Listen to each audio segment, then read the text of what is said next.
Det er med glæde, vi byder jer velkommen til årets informationsdag, som vi plejer at kalde det her i Center for Hormonforstyrrende Stoffer. Mit navn det er Anna Maria Andersson. Jeg er forsker her på Rigshospitalet og er leder af Center for Hormonforstyrrende Stoffer. Centeret det er et videnscenter, som vi kalder det. Vores opgave er at danne og samle viden målrettet myndighedernes arbejde. Men vi deler også gerne med vores viden til en lidt bredere offentlighed, og det her i dag det er en god mulighed at gøre det. Som forsker så føler vi en forpligtelse til at dele den viden, vi har, der hvor vi synes, at det er relevant. Og ofte så bliver det taget vel imod, når vi deler vores viden. Men nogle gange får vi også at vide, at vi måske skræmmer eller sender skræmmehistorier. Og det at dele viden, det er faktisk noget, vi gør os mange overvejelser om. Som forsker, så hører I os som regel sige, noget tyder på, at der er nogle skadelige effekter, eller det er mulige alvorlige konsekvenser. Og måske et laboratorieforsøg viser noget, men er det også relevant for mennesker. Og når vi har vores forskerkasket på, så er vores yndlingsudtryk, vi har brug for mere viden. Og når vi kigger på mennesker, så er vi altid forsigtige og husker på at sige, at når vi ser nogle sammenhænge, så kan man ikke altid ud af det aflede, at det også er årsagssammenhænge. Men som forsker, så er vi jo også selv borgere, vi er også selv forbrugere. Og vi ved også godt, at nogle gange sidder vi faktisk inde med en viden, som måske ikke er så almen kendt, men som vi selv handler på, og som vi selv tager vores forholdsregler på. Og der er vi jo også nødt til at sige, at den viden kan vi ikke bare sidde med selv, den er vi nødt til at dele. Også selv om vi måske nogle gange er lidt vage, når vi prøver på at udtrykke os som forsker.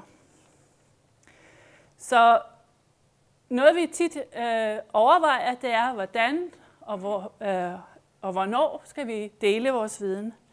For deling af viden om mulig risiko, det giver jo både en øget opmærksomhed om, at her er der måske en risiko. Det øger mulighederne for, at man selv kan overveje den her risiko i forhold til fordele og ulemper, og så selv lave de valg. Det gør vi ofte i vores hverdag i forvejen, tager forskellige forbehold og forholdsregler. Og det er netop det. Jo mere viden man har om en risiko, jo mere kan man tage sine egne forholdsregler og tage sine egne valg. Men vi ved også, at en deling af viden, der ligger en risiko for en afmagt eller for en frygt, som også nemt fører til en mætning eller man kan sige immunisering. Vi kender alle sammen, i går så var det kartofler, der var farlige, og i dag er det ikke olie, vi må spise, og i morgen er det talater. Der er så meget, der er farligt i verden. Det er farligt at leve. Vi kan ikke gøre noget ved det. Det er også udtryk, vi kender. Og det er selvfølgelig også en reel risiko, når man deler viden, at man ligesom bebyrder folk med alt det, de skal tage stilling til. Og der kan selvfølgelig også være en risiko for, at vi sætter et skævt fokus på, at det glemmer vi nogle gange noget, der måske er lige så farligt eller farligere, som der bare ikke er så meget fokus på. Det vi også tit hører, det er, at hvis det er lovligt, så er det vel også sikkert. Og det er det også mange gange. Men man er nødt til at erkende, at fra at vi opdager og identificerer, at her kan der være en fare, til at man så også regulerer på det eller forbyder noget, der er altså en lang vej. Og det er der også en god grund til, bare fordi noget er potentielt farligt, er det ikke sikkert, at der er nogen risiko ved det. Man skal lave en risikovurdering for at vide, at det her i virkeligheden så er også en risiko.